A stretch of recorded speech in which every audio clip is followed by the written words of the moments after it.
ci sarà la continuità, perché ancora tante cose devono essere comunque portate a termine, perciò la prima cosa sarà continuità, dopodiché ci saranno dei temi magari che stanno un po' più a cuore e che affronterò e che racconterò durante l'assemblea. Maria Cristina Piovesana è pronta il 6 giugno ad assumere la presidenza di Assindustria Veneto Centro nell'avvicendamento con Massimo Finco, che ha guidato gli industriali dallo scorso 15 giugno, quando c'è stata la fusione tra Confindustria Treviso e Padova.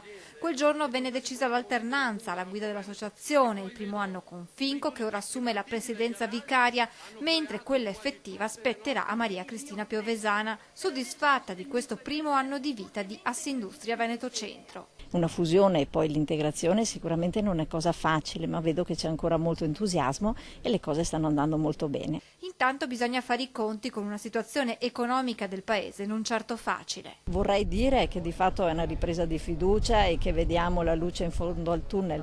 Di fatto non è ancora così, io penso ci sia veramente tanto da lavorare e da darsi da fare in questo senso. Tante promesse che sono state fatte avranno bisogno di coperture e questo non è ancora chiaro come avverrà.